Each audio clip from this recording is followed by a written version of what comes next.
Hey, welcome to a Crossfire conversation with Chris and Frank.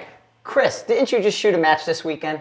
Did. You did. Yep. And did you have any kind of like mental mistakes, errors that could have been easily avoidable? Was there anything that got in your head that took you out of your game? Yeah. Mental. I made two mental mistakes that combined were responsible for 10 points lost. And they were things that when the stage was over, after about 3 or 4 minutes, I was able to look at and realize what I had done, but on the clock didn't realize what had happened. And honest mistakes that take practice and conscious recognition for. And so I was going to say, a lot of this is subconscious, what we do. We're really kind of in a zone. We're not thinking about it, and you can do things. It's sort of like me, where I know when I'm driving down the road and I see something, if I stare at it to the side a little bit, I'll pull off task. So there's things that we're looking at and that we're doing where head goes, mind follows, right? That kind of thing. So tell us about your mistake. Sure, Sure. Where the 10 points came from. All right. Well, one of them was big and kind of thinking about saying it out loud is a little bit embarrassing. But let me describe the scenario. The scenario was such that we were shooting up a hill, and there was a series of targets. I'm just going to draw diamonds, and I'm going to make up distances. But let's say this one was 500, 600, 700, 800, 900. And so the approach was we were going to take one shot, a second shot, third shot, fourth shot, fifth shot, sixth shot, seventh shot, eighth shot, ninth shot. So a troop line. 10th shot. We're going to go out and we're going to come back. And it was up a hill and it kind of moved a little bit. And you have a limited amount of time. And so my approach was thinking about, can I get my shots off clean and get through it in the time allotted.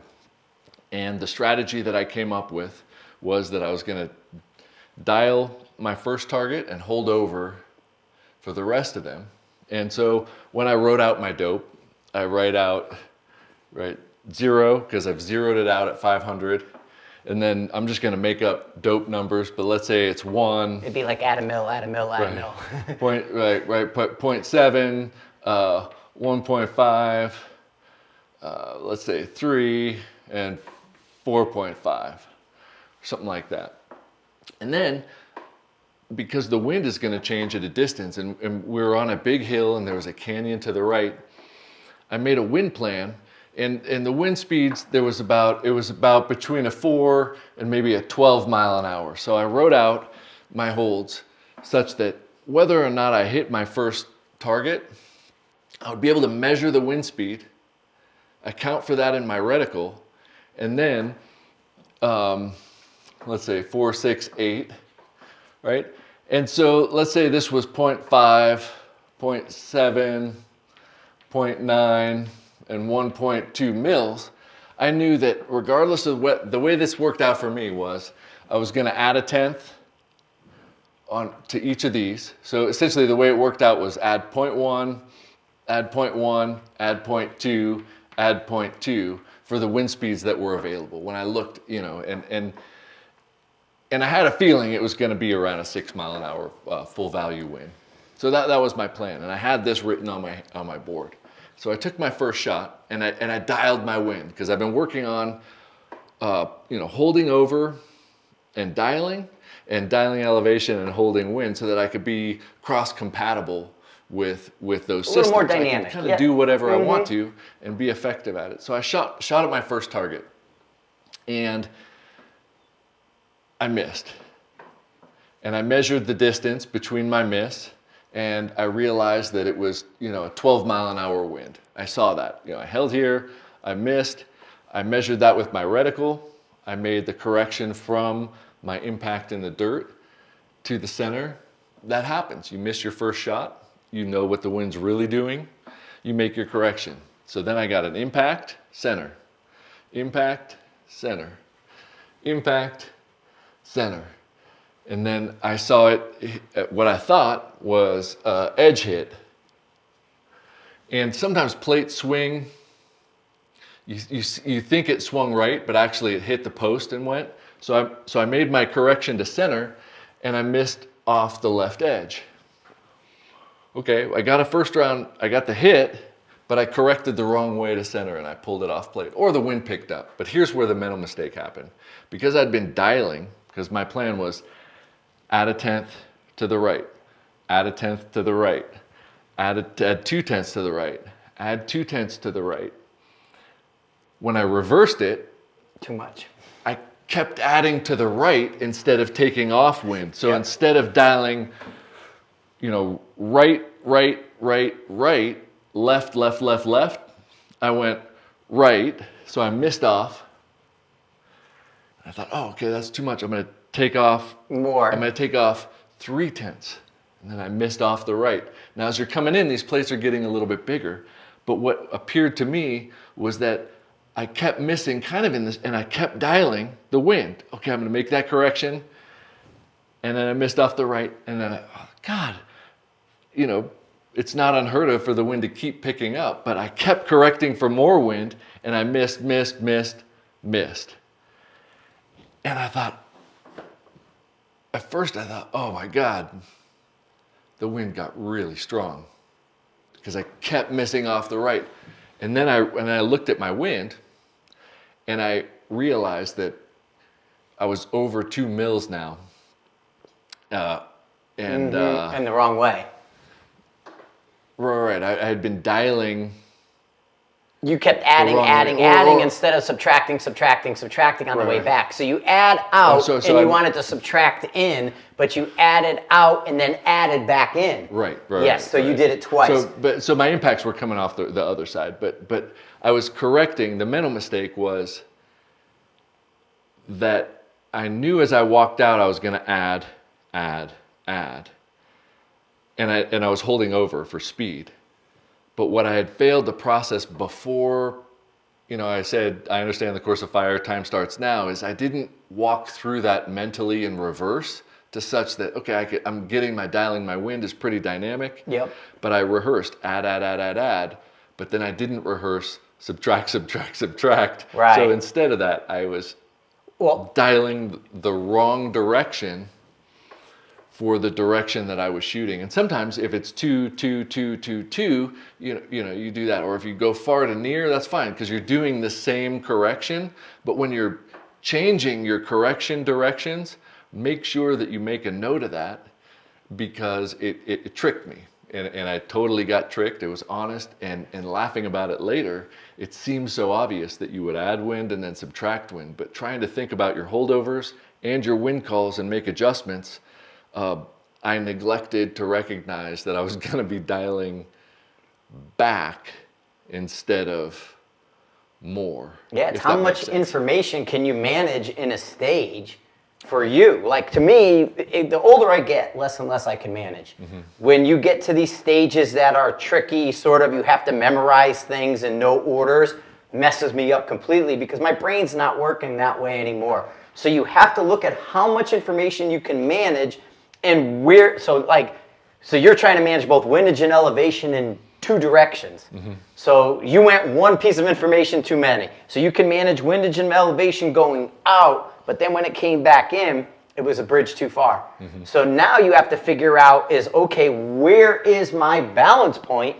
of managing that amount of information? I tend to try to go less where each shot is its own little thing, and I'm not constantly because in the past, that has messed me up. Or if I'm stacking and memorizing, I'm going to lose them at some point. And so it becomes where, what can I create a single incident, issue, a single thought process of, and then where does that change? Mm-hmm. So for me, the thought process would be shooting out. Well, now it's going to change when I come back. So to me, that's one too many for me. And that's where I've done that before. I backed myself up on it before. We talked about testing new equipment. I've had a piece of new equipment I was testing fail or have an error. And then it's like, oh, shoot, what do? Well, I have a backup. And so get rid of that. And immediately I prepared for having a backup. So when this failed, I immediately knew to go to this. And to me, that's where the balance is the change. Where is your stage going to change? So the process says shoot this, shoot this, shoot this, near to far, left or right. Well, when does it change? Coming back in your case. That's how I see it. Right. Yeah. Right. And I think it's significant for a couple reasons. One, you make a plan that makes sense and then you execute it. And to me, what made sense clearly was I'm going to go right, I'm going to go right, I'm going to go right. But then I didn't think I'm going to go left, I'm going to go left, I'm going to go left. So I'm going to add that to my pre-stage shot list. But what's interesting is I have been reading a lot of psychology. One of the ways that the research has pointed towards learning new things is having a significant emotional response in a negative way to motivate positive growth. So you can't just say, oh, I want to be better, so I'm going to go have a bunch of successes. That doesn't always work.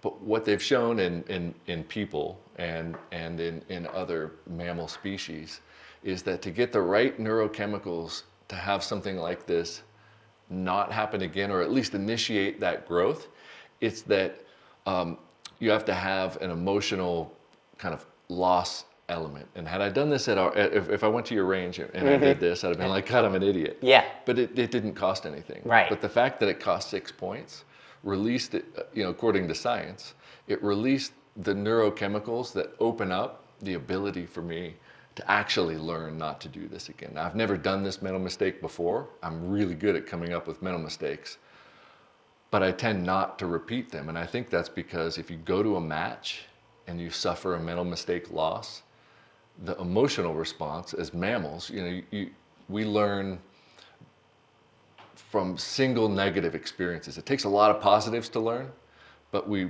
tend to learn from single negatives when there's an emotional reaction.